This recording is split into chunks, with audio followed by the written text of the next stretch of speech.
Oferecimento Óticas Arco Verde. Você vê e confia. E AGS. Com apenas 3 letras, seu negócio será multiplicado. Programa de todo o coração. A igreja em seu lar. Paz e bem a todos. Está começando mais um programa de todo o coração. Está no ar a Palavra de Deus, a palavra de fé que brota diretamente do Verbo que se fez carne e que veio habitar entre nós. Muito obrigado de coração pela sua audiência, pela sua participação. Esse programa você já sabe, é a Igreja Católica em seu coração, na vida da sua família e em sua casa. Portanto, o carro-chefe deste programa é sempre a Palavra de Deus. Ela é a semente que deve cair em terra boa. O Cristo é o próprio semeador.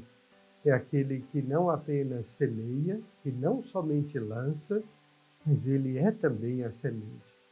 Que bom que você acolhe esta semente do Verbo divino, da palavra que se fez carne, do Logos, que quis habitar no meio de nós, para que nós, um dia, possamos habitar definitivamente em sua casa. Vamos, portanto, iniciar este programa dando continuidade ao capítulo 13 do Evangelho de São Mateus. Trata-se de 7 parábolas. Nós começamos a semana passada a respeito do semeador, da semente, da terra boa, da terra pedregosa, da terra cheia de espinhos. E agora Jesus vai entrar mais diretamente na semente, na questão da semente, falando da mostarda, falando também de uma outra parábola do fermento, mas também dando continuidade àquela cena, que no programa passado eu dizia, imaginemos aquela cena, Jesus no mar da Galileia, o mar tranquilo, calmo, Jesus ali na barca, a multidão na praia, isto é, se formou ali um anfiteatro, uma boa acústica, dado a tranquilidade do mar. A barca, eu lhes explicava semana passada, que é a igreja. E a igreja, ela tem sempre na sua construção, na sua estrutura arquitetônica, a parte da nave, do navio, que é exatamente a barca de Pedro, escolhida por Jesus, para semear, para lançar a semente, para falar, para pregar, mas para chegar ao nosso coração, que deve ser uma terra boa. Pois bem, logo no início desse texto, ele nos fala que o reino dos céus é como um homem. O reino dos céus é como um homem? Mas que comparação é essa? Não parece algo esdrúxulo que Jesus, sendo Deus, compare o reino dos céus como um homem? O homem é ele, que possui a natureza humana e a natureza divina. A isso os gregos chamavam de união hipostática. Verdadeiramente homem, mas também verdadeiramente Deus. Agora você já sabe, o reino dos céus é como um homem, e esse homem é Jesus. Verdadeiramente homem, verdadeiramente Deus. Em seguida, ele nos fala sobre a boa semente. Aqui vale a pena olhar para o adjetivo. A semente é boa, não é uma semente ruim. Não é uma semente geneticamente modificada, como hoje se faz na modernidade. É uma semente boa. Não há desculpa. Semente boa sempre produz frutos bons. Agora, a gente tem que prestar atenção. Se a semente é boa, a terra também deve ser boa. Isto é, deve ser fiel à qualidade ou à bondade da semente. Se a semente é boa e meu coração é ruim, a minha alma é dura, Então, como é que eu vou fazer produzir frutos naquela proporção de 60, de 30, de 100 por 1? Pois bem, dando continuidade à meditação do texto, se diz ainda que enquanto todos dormiam. Olha, aqui vale a pena a gente lembrar sobre o tema da vigilância. Orai e vigiai. Orai e vigiai. Muitas vezes, quando nós nos descuidamos da vida de oração, achamos que a nossa vida está boa, tudo está tranquilo, tudo está tão bom, é só alegria. Para que rezar? Cuidado nesses momentos, porque o texto também fala do inimigo. E o inimigo vem, o inimigo ataca de forma sórdida ou sorrateira enquanto todos dormiam. Isto é, deixamos de prestar atenção à nossa vida de oração, à nossa vida espiritual, de buscar a graça dos sacramentos. Isso é dormir, perder a sensibilidade, perder a atenção, a reverência para com as coisas de Deus. Por isso que o bispo também é chamado, na etimologia grega, de sentinela, o vigilante. Bispo não pode dormir com relação à fé do seu rebanho, do seu povo, porque o inimigo exatamente ataca por esse flanco da falta de fé. Também o ladrão, ele se aproveita geralmente da noite, das madrugadas, enquanto as pessoas dormem, não para assaltar, mas para roubar. A vigilância é algo muito importante em nossa vida espiritual. O inimigo, o nosso Senhor se refere de maneira muito explícita, não é um inimigo qualquer, é um inimigo. O inimigo de Deus é Satanás e seus demônios. Foram exatamente esses anjos caídos que seduziram Adão e Eva e fizeram com que as portas, os portões do paraíso, lhes fossem fechadas. Expulsaram-nos. Deus os expulsou do paraíso porque eles buscaram a inimizade com Deus. O inimigo é Satanás, a inimizade ela acontece através do pecado. Pois bem, o texto diz que o inimigo semeou o joio e foi embora. Vejam a sordidez do inimigo. Semeou e foi embora. Ele não tem mais cuidado. Ele não procura o acompanhamento do plantio, da semeadura. Semeou e irresponsavelmente foi embora. Agora, a questão do joio que o inimigo semeou, acontece que ele semeou quando os trabalhos já estavam completos. É sempre assim.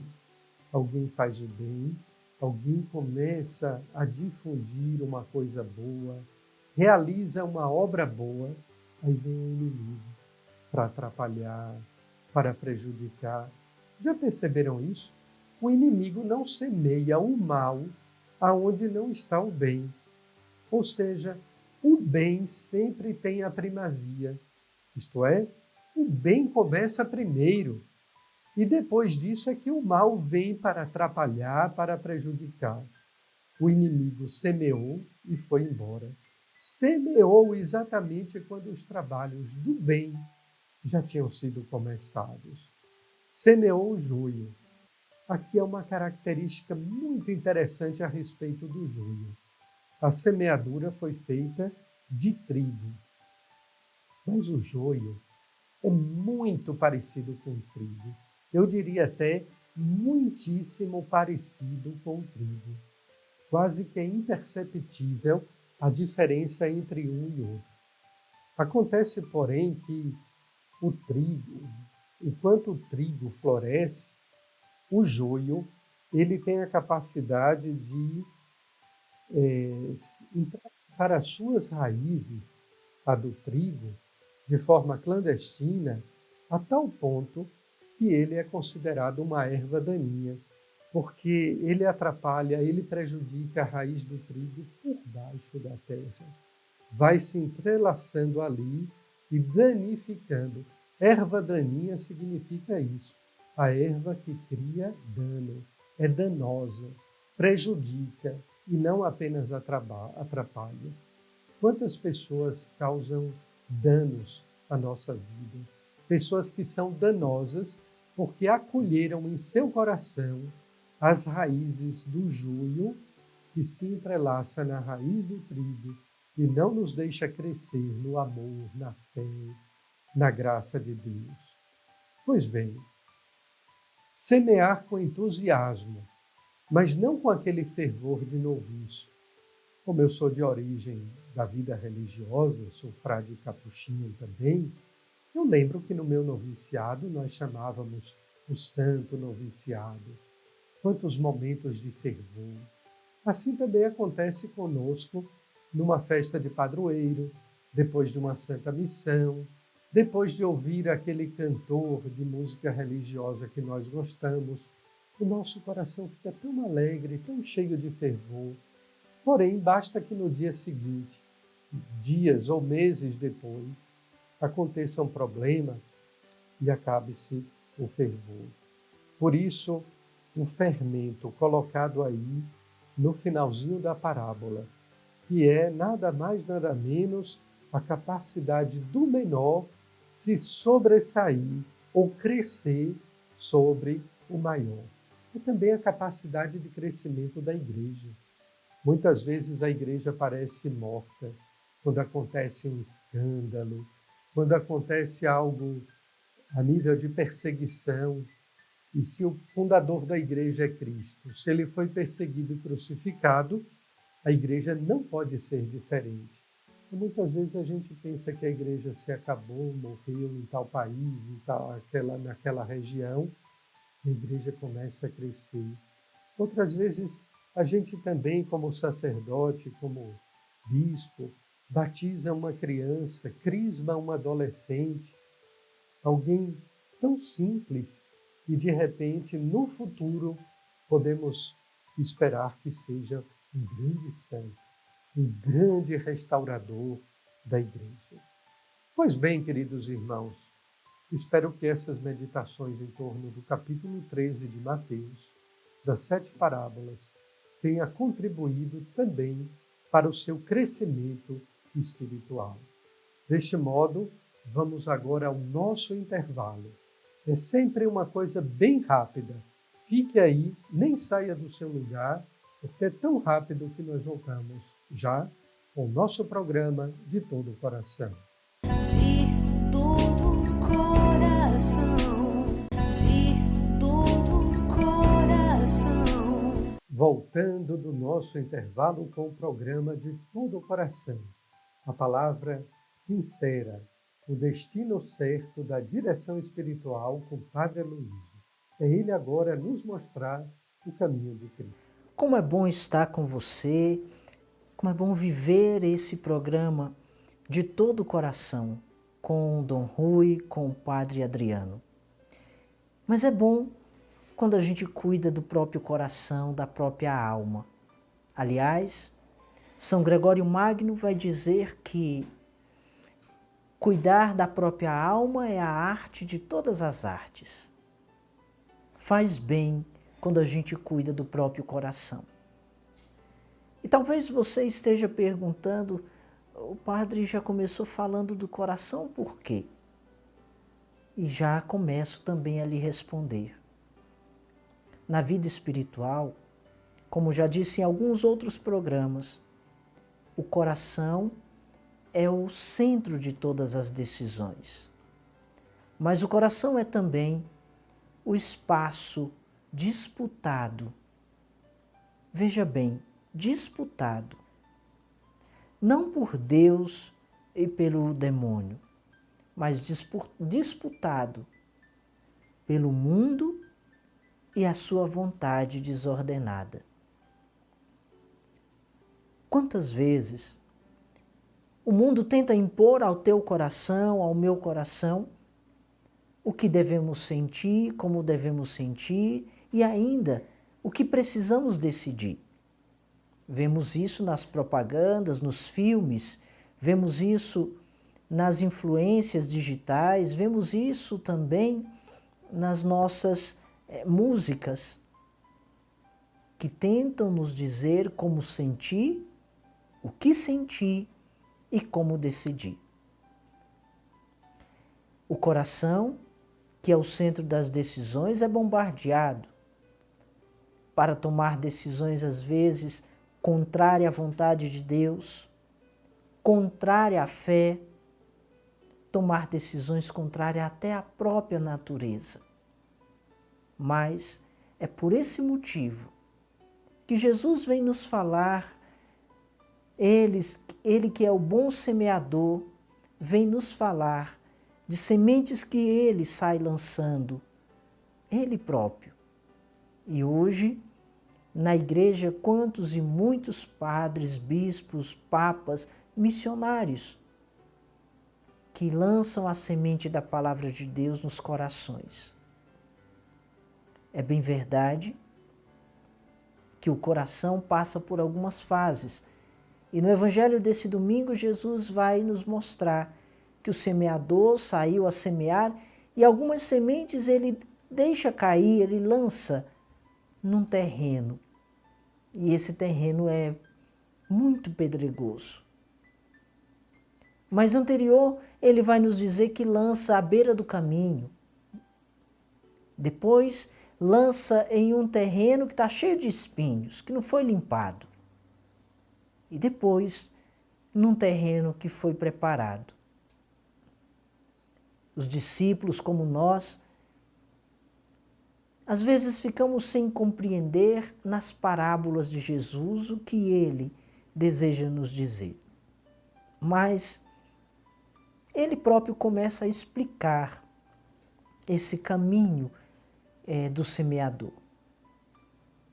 Ele, o Senhor, que não tem preocupação de gastar as sementes ou de derramar sementes por onde passa, porque é vasto, é abundante a palavra de Deus, mas Ele deixa cair à beira do caminho.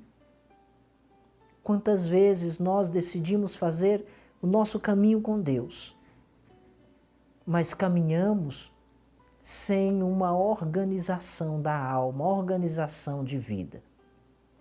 Vamos indo. No Evangelho, a comparação é aqueles que recebem a semente que cai à beira do caminho, os pássaros vêm e comem. Ou seja, não ficou com você esse alimento da palavra, não ficou no seu coração. Ficou naquele momento do caminho. Outros que recebem até a palavra, recebem essa semente, mas por ter muitas pedras, por ter muita dureza no coração, por estar muito endurecido de alma, essas sementes acabam não permanecendo. Elas não dão fruto, não fecundam. E um outro tipo, as sementes que caem em meio aos espinhos. Aqueles que acabam recebendo a palavra, mas logo se veem sufocados por conta dos problemas, por conta das dificuldades. Alguns até recebem a semente também, mas veem-se preocupados com seus afazeres, com a sua própria vida e acabam esquecendo que Deus é aquele que dá na palavra a sustentação para todas as coisas e para o bem do homem.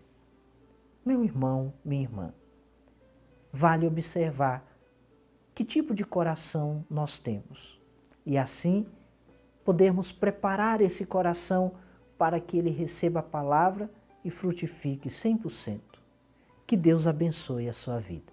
Então chega a vez agora do Padre Adriano Davi, também com a palavra segura, serena, a respeito da liturgia da igreja, que a liturgia não pertence ao padre nem ao bispo, mas é liturgia da igreja. E a palavra certa, segura e serena do Padre Adriano Davi nos faz entender melhor para celebrarmos melhor ainda. Um bom dia, meu querido irmão, minha querida irmã, você que nos acompanha no nosso programa de todo o coração. Mais uma vez a gente se encontra para conversar sobre a liturgia, o nosso bloco sobre a Sagrada Liturgia. E nestes últimos sábados a gente tem feito um caminho sobre a música litúrgica, sobre a música ritual. E a gente já conversou sobre o repertório litúrgico, já conversamos sobre a fundamentação da música litúrgica, o que se canta, como se canta, por que se canta. E no último sábado nós iniciamos falando um pouco sobre a música em si, a prática da música litúrgica na celebração da Eucaristia. Conversamos sobre o canto de abertura, canto inicial, sobre o ato penitencial. E concluindo estes ritos iniciais, concluindo este primeiro momento da nossa celebração da Eucaristia, a gente conclui com o canto do Glória. O canto do Glória, a instrução geral do Missal Romano, vai nos dizer justamente que é um hino muito antigo.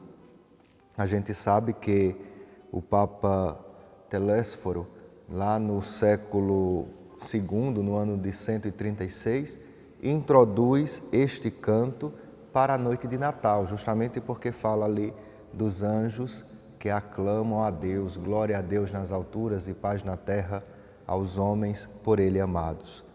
O Papa Símaco, no século VI, em 514, introduz este mesmo canto para os domingos e as solenidades. O que a instrução geral do Missal Romano, no número 53, vai dizer é justamente que o texto deste hino não pode ser substituído por outro. Ou seja, o Glória faz parte daquelas partes fixas que a gente já explicou sábado passado. O texto é fixo, o texto não pode ser alterado, não pode ser substituído. E continua a instrução: se não for cantado, deve ser recitado por todos juntos ou por dois coros dialogando entre si. Então, se o texto do Glória não é cantado, ele deve ser recitado, mas nunca alterado. Lembrando que não é uma aclamação trinitária. Às vezes nós escutamos nas comunidades, na hora do Glória, cantar um canto trinitário, glória ao Pai, glória ao Filho, glória ao Espírito Santo. Não, este não é a função do hino de louvor na celebração da Eucaristia.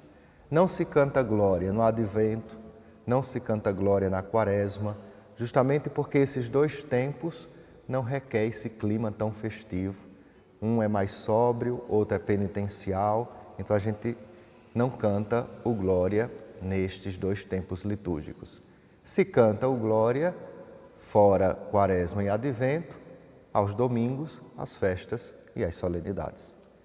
Terminando os ritos iniciais, a gente entra na liturgia da palavra. Onde é que se encaixa o canto na liturgia da palavra?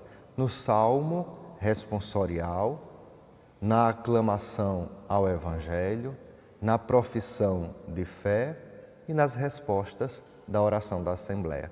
Aqui se pode entrar o canto nestes exatos momentos. O salmo responsorial, o nome já diz, é um salmo de resposta. Responde-se à primeira leitura. O salmo se canta ou se reza a partir do lecionário. Não é um texto que você escolhe. Eu lembro antigamente a gente chamava salmo de meditação. Então o Ministério de Música escolhia um texto sálmico e cantava na celebração da Eucaristia. Um exemplo que você vai lembrar é Sonda-me, do Padre Marcelo Rossi. Mas não, o salmo é aquele que está no lecionário, porque ele é resposta à primeira leitura. E a instrução geral do Missal Romano vai dizer para a gente, falando sobre o salmo, justamente isso daqui, que o salmo responsorial corresponda a cada leitura e normalmente seja tomado do lecionário. Dê preferência, o salmo responsorial, De preferência, o salmo responsorial será cantado.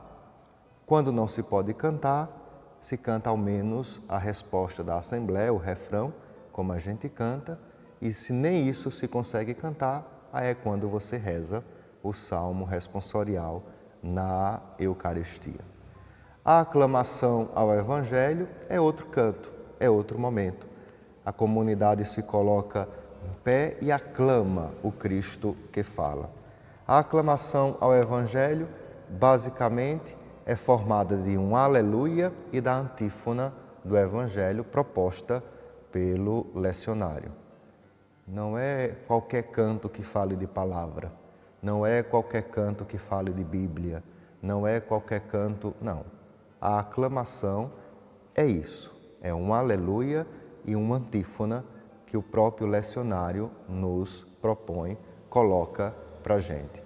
Na Quaresma, esse aleluia também é excluído, não é cantado, e se canta a antífona proposta pelo lecionário.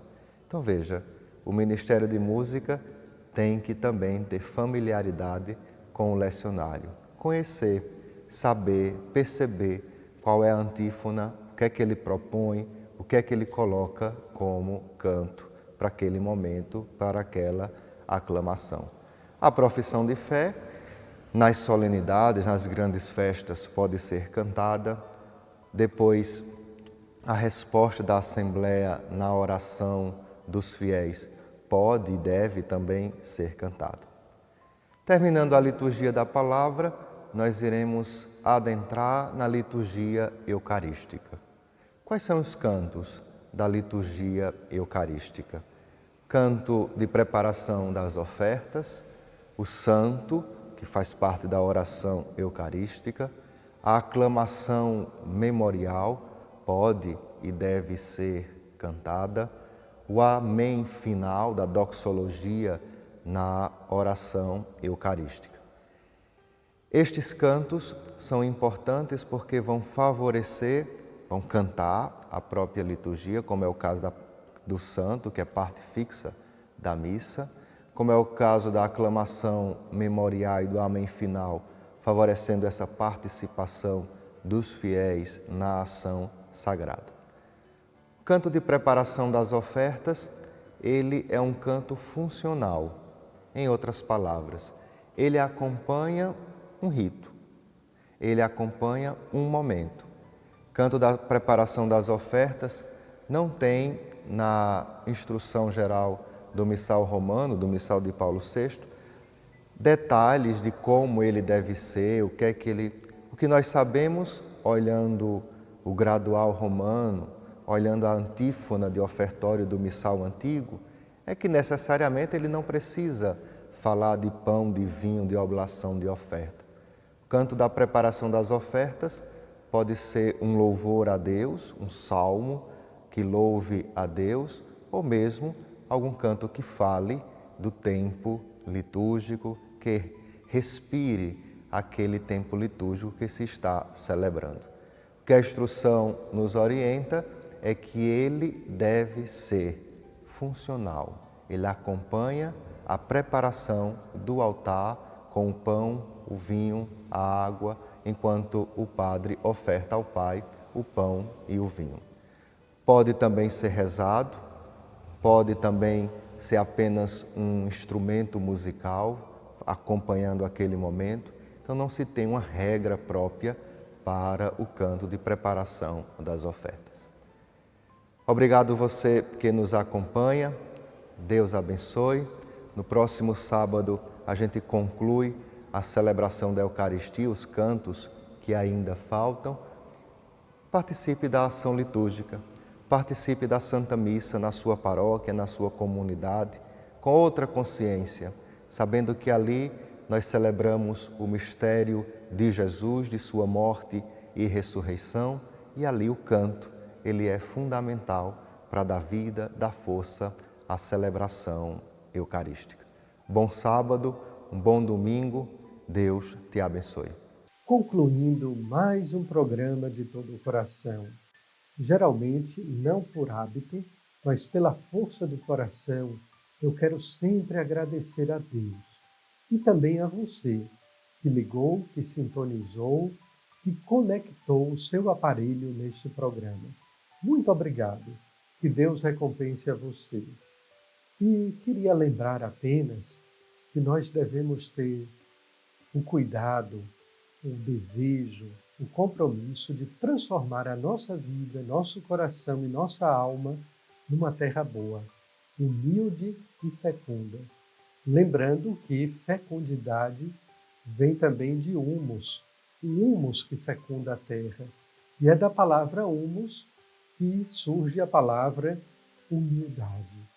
A terra boa, ela é fecunda, mas ela é também humilde.